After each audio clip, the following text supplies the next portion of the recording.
Welcome to Rising Stars, where Miriam Knight, publisher of New Consciousness Review, interviews exciting new voices in the world of progressive and transformational books, films, and ideas, who offer intriguing perspectives on life, the universe, and everything in between. Join us as we celebrate the conscious awakening and explore many expressions of consciousness in action. I'm Miriam Knight, and I am so delighted to have with me Kit Cummings. Kit is an author, teacher, and peace activist. He spreads his energy-filled message of power, potential, and positive change to schools, prisons, churches, and corporations through life-changing keynotes, workshops, and seminars. Kit is the founder and president of Power of Peace Project, Inc., a registered nonprofit committed to redirecting at-risk youth, rehabilitating young inmates, and inspiring young people to discover and develop their untapped power and potential. He has spoken to tens of thousands of people all over the world, and he is now reaching out with his new book, Peace Behind the Wire, a Nonviolent Resolution. Kit, I am really honored to have you with us today. Thank you so much, Miriam. I'm just honored to be here. Thank you for having me. Kit, it's wonderful to see what I would call consciousness in action. What inspired the Power of Peace Project? Well, it was an idea that became an experiment, which led to a program and has evolved into a movement. And I've been trying to keep up with it. And it's taken me to places that I never dreamed I would be. A number of years ago in my speaking, whether it be motivational or corporate or training, different places, and in churches, I started saying, I'll go wherever I'm invited. Just invite me and I'll come. And that was my energy. That was my prayer. Just invite me. And I started getting invited. And I was in Philadelphia, and I was speaking at a large nonprofit conference. And after my speech, they put up a picture of Dr. King, and I was just very inspired. I was very present. I was very alert and aware, and I saw his picture, and I just had a thought. And I'd been serving, just doing volunteer work in maximum security prison in Georgia, and I took an idea in there, and it just led to this movement. And it was a peace pledge that some inmates signed during a gang war, during a very intense time in that prison. And it was in honor of Dr. King. And it has morphed into 4 books and gotten me to prisons all over the world. Now I'm taking it into schools because it's just become so powerful. Well, I hate to say, but certainly the violence in schools has been escalating, and it's clear that some kind of intervention and education of this kind is needed. What has been your reception in the schools? These kids are fascinated. That was a unintended consequence, to tell you the truth. I mean, it worked so well in this prison, and that prison where literally it was the most dangerous, violent prison in the state of Georgia, they won Institution of the Year that year. Now, there was a number of factors that led to that, but a big part of it was this Power of Peace Project. And because we got leaders, gang leaders, to come together and start to use their influence for peace because they decided they were tired of the way they were living. It was who wants to live like that? Nobody wants to do hard time.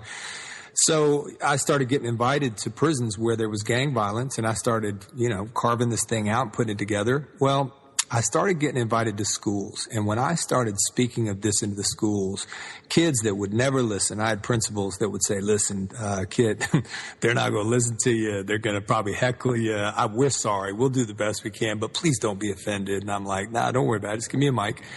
And I started telling these stories about these convicts turned peacemakers, and I'm telling you, you could have heard a pin drop. I'm talking assemblies of 2,000 students, and then they're cheering, and they're laughing, they're responding.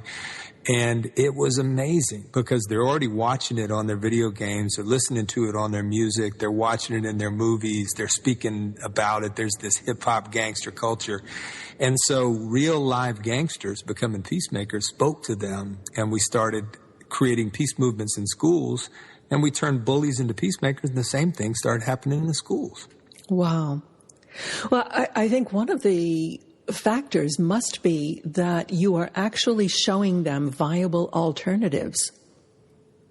That is true. And this is what my conviction was as I studied Dr. King. I've been following him. I was born the year that he got the Nobel Peace Prize, and I grew up in the South and in Atlanta, and the civil rights movement, the heart is here. And I've been, studying great peace champions. And I just came to believe what I know is true now, that universal laws and principles are what they are. It doesn't matter if you believe in them or not. I mean, somebody tells me they don't believe in gravity. I'll say, okay, well, good luck with that, but it just is what it is. And I think these universal laws and principles, what you put out into the universe, you get back. And how you treat people is the way that you're going to be treated. And if you want respect, give respect. If you want love, give love. If you want somebody to trust you, trust them. And these things work anywhere and everywhere. It's not a white or a black thing. It's not a Christian or Muslim thing. It's not a rich inner city or down in, in the suburbs or down in the hood. It's just a human reality that everybody yearns for peace, and usually violence springs from fear. And so if we can speak to that and find the God in them, you'd be amazed what can be accomplished. And you know that in your work. My heart is just swelling with gratitude for you. Oh. Because this is so needed. I've had a few other people on my show, people like John Hope Bryant, who has been going in around the hoods and inner cities, and teaching much what you're discussing, but also giving them some tools for creating an alternative lifestyle. Because, if your neighborhood only offers drug dealing or a sports star or pop star as alternative occupations, what do? How do you, when you talk to these kids, how do you instill in their minds the hope of being able to create for themselves viable alternatives to crime and violence? A great question. And there are so many people out there, and a lot of whom are known, and a lot that maybe never will be, that are champions of peace and that are teaching nonviolence, maybe just by their lives. And that inspires me. But these kids, the principles that worked in the toughest places, and I just assumed, I said, if it can work in the toughest environments, bringing gangs together, not just in the prisons, but down in the streets, some violent places, and I've seen some amazing things. These kids, if they're given the knowledge and they're given the vision, they will respond. People will typically live up to or down to the way that you see them, because a lot of the young men and women in the schools, or whether it be addiction, crime, violence, abuse, if you look at them in a certain way, they know it. You know it. If someone looks up to you, you rise up. If people look down on you, you're down in their presence. And these kids just want to be seen. They want to be felt, and they want to be heard. And we've got a generation that, this is in their lingo. They're like, I see you. I see you. That means I recognize you. I see your presence. You're there. You're real, and they say, I feel you, man, or you feel me? You feel me? That's basically saying, man, feel what I feel. Connect with me. And that's compassion, right? Empathy. And then they say, I got you. I got your back. And these are things, if you break them down, I see you, I feel you, I've got you. These kids will climb mountains. These kids will become, if somebody will see them and invest in them. We know that's the key, that there are so many programs that work, but it is getting involved in these kids' lives and seeing them the way they could be, instead of looking down and saying, oh man, it's a lost cause. Why they dress like that? Why they talk like that? Why do they listen to that stuff? And we've got an older generation that doesn't know how to connect with them. Absolutely, because we've not had exposure across the communities or across the cultural divides. It really speaks very deeply for some, opening for people to be able to come together within communities. Tell me about your book, Peace Behind the Wire. What was the process of writing it? What was your biggest challenge? Well, I wrote my first book in 2010, 2009, then published in 2010. That was my first effort. I've been speaking for, 25 years in one way or another. And, I love communication. I love, great oratory, and then I started to, blog a little bit, write a little bit, and I decided, man, I got to tell this story. And my story comes from personal loss, and not any better, worse. I'm a normal guy, but I've gone through some things like our listeners have, and I went through a dark time and I lost a lot of stuff, made some bad decisions, some bad choices. And so my first book was Unshackled, and then the subtitle was Diary of a Prodigal Son. And it was my story of the drunken fallen preacher that lost everything and came back through this unlikely cast of characters, these inmates and these young gangsters that gave me my passion back. And so over the last 5 years, and I've been developing this Power Peace Project program, it's a series of 40-day projects, 40 days of peace, 40 days of freedom, 40 days of power. And 40 days is long enough to establish new habits, but it doesn't overwhelm, participants. It's like, give me 40 days. And the last 5 years have taken me to prisons in South Africa, Ukraine, and down into the heart of Mexico, and over into Honduras, and all over the country, into these fascinating places that the world doesn't typically see. And also going into mosques and going into ashrams and going into temples and going into cathedrals and synagogues. Sweat lodge. I've gone wherever I'm invited, and that's taken me into these beautiful cultures and faith traditions that I did not appreciate or honor when I was in this religious box that I was in for a long time.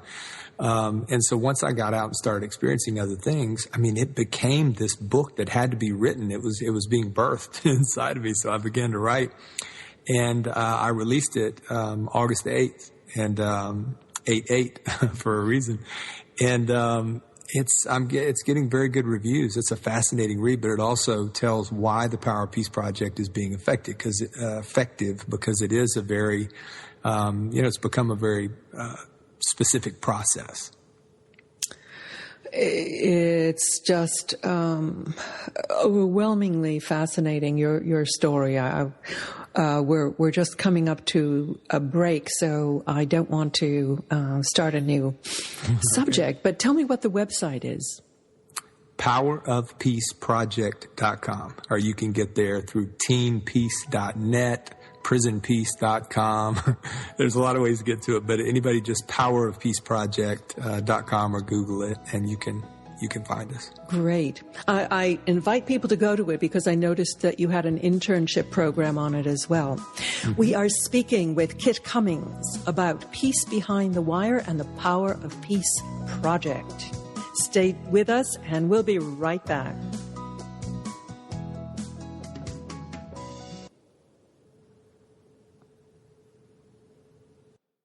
The best of the holistic, spiritual, and conscious world. Om Times Radio, IOM FM. Join Elliot Jolish, the business therapist, each Tuesday at 5 p.m. Eastern for the Elliot Jolish Hour, as he interviews business experts on your behalf. And you're invited to email your business questions to questions@ecjgroup.com for answers, live, on air every Tuesday at 5 p.m. Eastern on the Elliot Jolish Hour. Being a radio host on IOM FM allows you to build your show on a rich platform with the power of the internet to fulfill your outreach goals and connect with a very specialized and global online audience, unlimited by time and distance. Om Times Radio will provide you with web relevance, a recognizable conscious brand, and with the standard of excellence that has accompanied every single Om Times endeavor. Host your show with Om Times Radio Network. Om Times Magazine is one of the leading online content providers of positivity, wellness, and personal empowerment. A philanthropic organization, their net proceeds are funneled to support worldwide charity initiatives via Humanity Healing International. Through their commitment to creating community and providing conscious content, they aspire to uplift humanity on a global scale. Om Times, co-creating a more conscious lifestyle. Are you ready to shift your energy, consciousness, and limiting beliefs? Join me, Shefali Burns, every Monday at 5 p.m. Eastern on Shifting with Shefali here on Om Times Radio. Shift the blocks, limitations, and negative energies that have kept you from experiencing a life filled with joy, peace, love, abundance, and happiness. Are you ready to shift with Shefali? Are you ready to shine your brilliance? Connecting you with the best of the conscious minds in the world. Om Times Radio. IOM FM. Back with Kit Cummings, author of Peace Behind the Wire and the driving force behind the Power of Peace Project, a.k.a. POP. Kit, what was your most fascinating POP adventure as it has taken you around the world? Oh, wow. Gosh, there's been a number of them. I would say, Honduran prisons were just, I always use the word fascinating because if I keep my ability of wonder and fascination and curiosity, it's amazing what you can see. But Honduras and Ukraine were the last couple of years. But I made a trip to South Africa a few years ago to really the second time I'd been there. I was there in '95 and then again a couple of years ago, and it was night and day the way it was after Mr. Mandela had just been elected and won the Peace Prize with de Klerk. And then all these years later to go back and see what it had become, that was a fascinating journey. But I was able to get into a big prison down there called Westville, which is a prison built for 7,000 people, and it houses 11,000 inmates.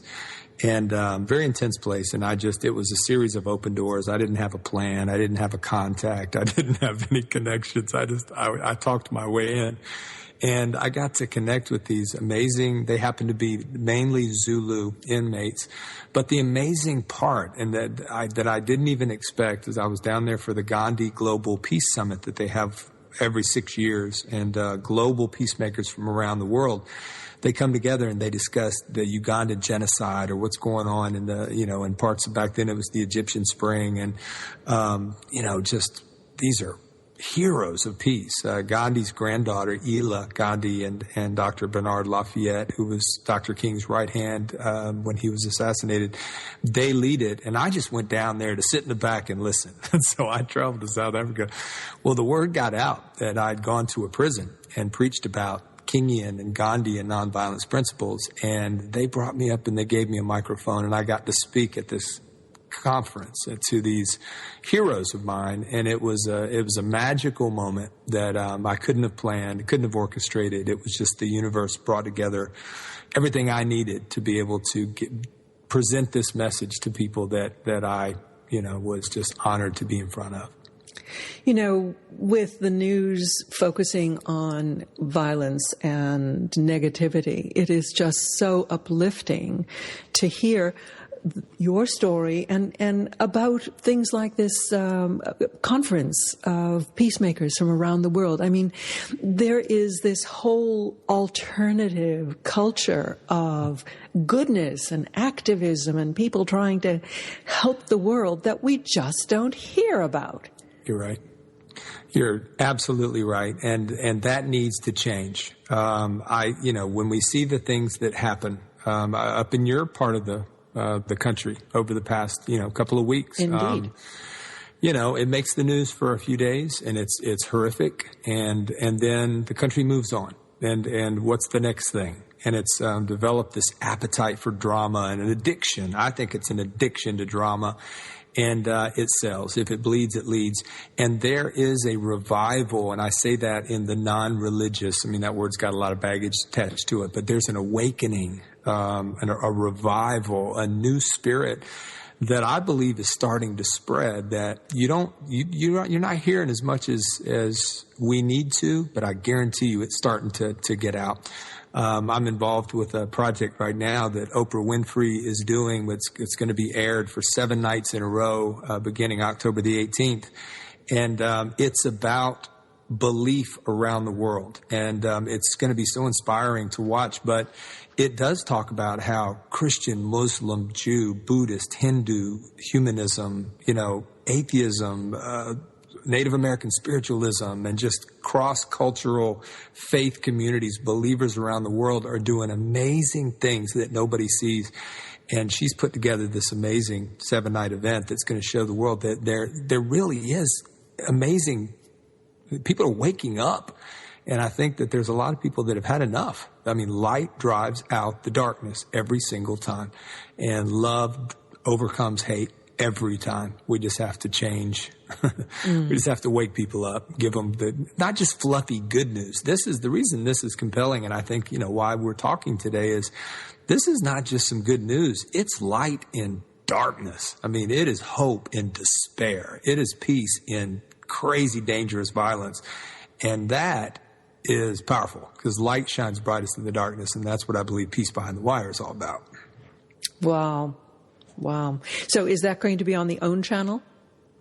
It is. And Oprah and her team have done an amazing job of trying to find faith leaders and communities all around the country and beyond that would get behind this. And so for several months, there's been conference calls and there's been collaborative efforts and there's going to be watching parties and there's going to be all these cool things. And it will be on the OWN channel. And if you've seen Planet Earth, which is that visually, the Planet Earth series is just, it's like that, but it's about social change and peace around the world. So I'm having Reverend Carolyn Wilkins, who works with the Agape Spiritual Center in Los Angeles. She's going to be one of the guests on my show. I have a Monday night show, 8 p.m. live on Voice America World Talk Radio. But anyway, she's going to be one of the guests this coming week, and we're going to talk a lot about this Oprah Belief series. That's exciting. She is such a light worker. She is. As are you. Tell me what your vision is for pop going forward. Gosh, I just see it that it's a peace movement for a young generation that's never seen one. Think about it. Our kids, if they're 14, 15, 16, 17, they've never known a time in their lives where there wasn't war. They've never experienced life without a cell phone, video games, social media. They've grown up with the media that you and I were just talking about. I mean, they've never had, in the 60s, there were civil rights, and then there was free love and anti-war and the women's rights and the voters' rights and all these movements. It was an activism time, in our country. And then things started getting kind of weird in the late 70s and very me, and money, the economy in the 80s and 90s was, this new young generation of millennials, being born. And then the technological boom after 2000 has put us where we are today. Everybody is little rock stars on Facebook and Twitter and, Snapchat and especially our kids. They've never thought about it, that they could change the world. I mean, they have the technology, they have the brilliance, they have the energy. Movements are always fueled by young people. They need wisdom and elders over them and mentors and role models, but young people change the world. And this generation is poised to change the world because they can make peace go viral. We couldn't do that in the 60s, 70s, 80s, 90s. We didn't have the technology. We just had to do grassroots. This young generation, they can change it all. And I believe that our generation needs to start believing that and calling them to do it. Power Peace Project it's got teeth. They love it. I mean, our anthem is hope is the new dope. And we get them yelling that at the rallies and they're like, hope is the new dope. I mean, they love that. So, I mean, it's I am the power of peace. And they use social media and their little smartphone videos to create anti-bullying campaigns in their schools. I mean, that's my vision is just a movement that just explodes and becomes bigger than me, and then people, it's Power Peace, and then, oh yeah, who's kid? Oh yeah, they're there. But Power Peace is this, movement for young people. Mm. What do you think are the qualities that an effective mentor to this younger generation needs to reach through the static? Man, great question. You're very good at what you do, Miriam. I'm impressed with you. I just wanted to throw it out there. I think people know when you're authentic. I mean, the inmates know that. They've got great antennas. They can smell, BS. They know it when they hear it, see it. So do we. And these kids, they know. They know if you care. They know if you're authentic, if you're for real. You don't have to talk their language. You don't have to start saying, well, yo, what's up, dog? And you're 50. It's kind of goofy. But you can connect with them and they can, I think authenticity, compassion, we've got to transfer our belief. We cannot sell them, talk at them. All many people are doing is telling them what they can't do. You can't go here. You can't say this. You can't watch this. You can't listen to this. You can't hang out with that. You can't put this in your body. And so their whole world with with older generation is, don't tell me what I can't do. I'm not trying to hear you anymore. And so it becomes wah, wah, wah. And we've got to start telling them what they can do, what they will do, what they could do and be. And they will listen, because we're all built with something inside that wants to do something great. We need to. So that's what I think a mentor does. Do you think that pop will continue in its present form, or do you think it'll morph? It's got to morph. I mean, movements morph. I thought I was just going to go be helping, some convicts in this one prison. And then others started calling. And then I thought it was just going to be a prison peace movement, which it is. And then the school started calling. And then I thought it was going to be just a kids peace movement, just high school. And then all of a sudden middle schoolers start calling, and it keeps on going. Now it's got to go to Baltimore. Went to Ferguson, went right in the middle of Ferguson. Wow. Baltimore is experiencing this murder rate that we got to go there. And then who knows where it's next. I'm going back to Ukraine in the spring. And, I think it's going to keep morphing. I just try to keep up. Kit Cummings, I am just so overwhelmingly impressed with your vision and your passion and the way you've been able to translate that into a movement that is really making change on the ground. So, again, what are the websites that people should go to? powerofpeaceproject.com or Teen Peace. Just think of teenage peacemakers. So teenpeace.net. Or if you remember, Hope is the New Dope. Just go to hopesthenewdope.com and go get Peace Behind the Wire. Oh, go get Peace Behind the Wire, Kit's book. Kit Cummings, thank you so much for being Oh, with us thank you. today. You're awesome. And do join us next week. And in the meantime, visit my website, New Consciousness Review, at ncreview.com. I'm Miriam Knight, wishing you love and light and everything good in your life. Goodbye.